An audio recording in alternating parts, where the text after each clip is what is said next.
Hello everyone, my name is Gina Pellegrino. So today I will able to discuss my assigned topic, which is all about job search plan and advancement. So finding the right job can be a challenging but a rewarding process.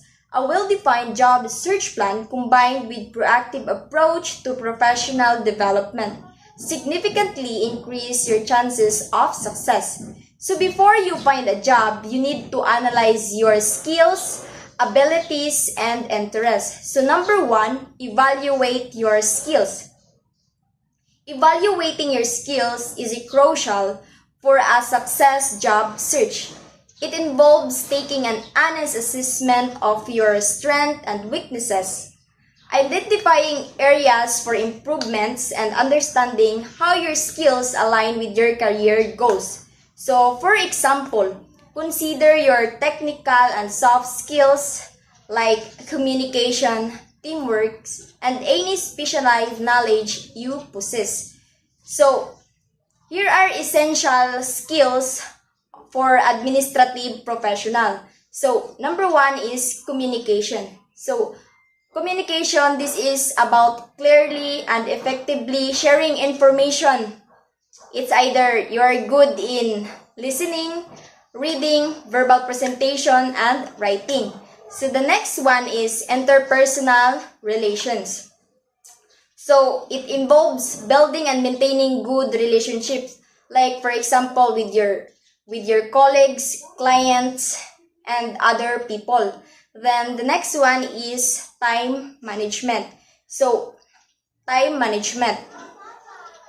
So, this is the ability to manage your time and to meet deadlines and manage your workload.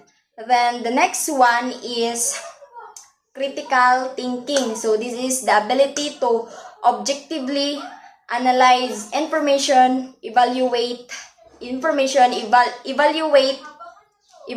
arguments. Then the next one is decision making. So this is about choosing the best course of action from several available options. Then the next one is creative thinking. So this is about generating innovative ideas and solutions. Then the next one is teamwork. So this is the ability to work efficiently with others to achieve shared goals. Then the next one, leadership. So leadership is guiding and motivating others. So the next one is stress management. So stress management, it is involve techniques for managing stress, such as time management, exercise, and mindfulness. Then the next one is problem solving. So problem solving, this is the ability to identify and resolve issues efficiently and effectively. Then the last one is customer focus. So it's about understanding customer needs and exceeding their expectations. Identify your abilities. So try to analyze what are you naturally good at. So if you have trouble to identify your abilities, try to ask yourself this question: what personal qualities do I have that employers want? So here are the administrative professional success qualities. So number one, openness to change. So this means being flexible and welcoming new things. For example, instead of resisting a new software program at work, you actively learn how to use it. Then, number two, initiative and motivation. So, this is about being proactive instead of reactive. Like, for example, you notice a problem in a project and instead of waiting someone to fix it, you propose a solution. Then, the number three is integrity and honesty. So, this means being truthful and ethical in everything you do. Like, for example, you admit the mistake you made instead of trying to hide it. Then the next one is dependability. So this is about being reliable and consistent. Like, for example, you always meet your deadlines and your work consistently high quality. Then the next one is confidentiality. So this is the most important. So this is about keeping sensitive information private and secure. Like, for example, you don't share an information about a client and your workplace that isn't for a public knowledge.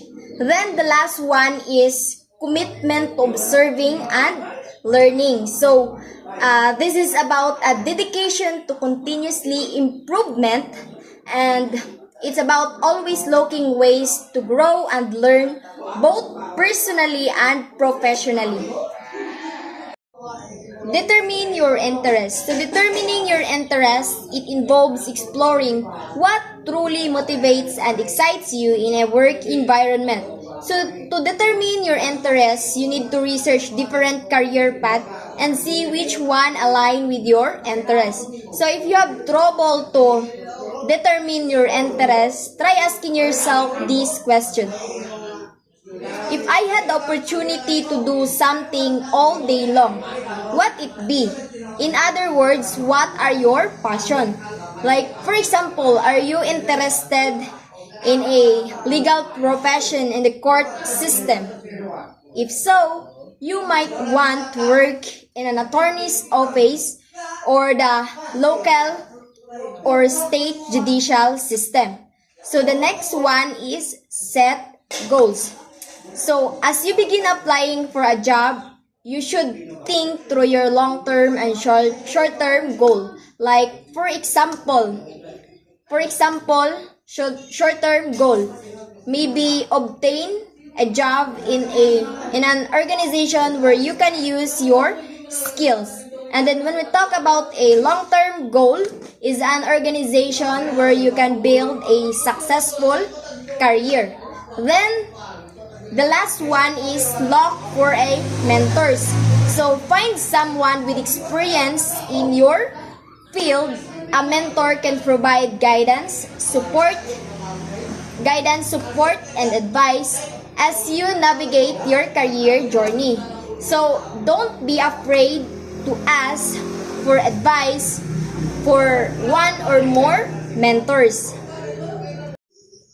So adopt job search plan. So you may decide in traditional job search or target job search. So when we talk about traditional job search, these openings may be listed in a newspaper, available from employment agencies, or given to you by friends, professional acquaintance, or family members. Then when we talk about target job search, they may be companies that are growing with good job opportunities for their future. Then the next one is develop networks. So look for individuals such as friends, relatives, teachers, co-workers, or fellow students who are willing to help you. Then the next one is search online. So we already know that the internet has a variety of other resources for a job seekers, including tips on resume, cover letter preparation, and interviewing. Then the next one is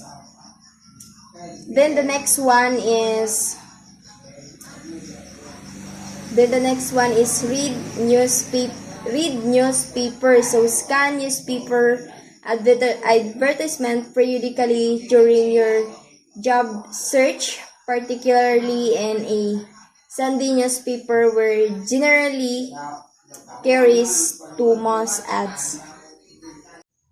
Visit employment agency. So there are the two kind of employment agencies, which is private agencies and state agencies. So when we talk about private agencies, these agencies charge a fee, while state agencies do not charge a fee.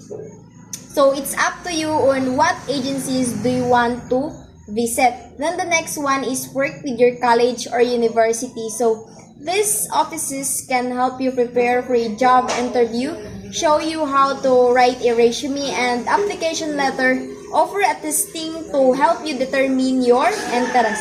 And the last one is research organizations. So once you have made that decision, you should do additional research on a company with the goal of using the information you gain in preparing your application materials.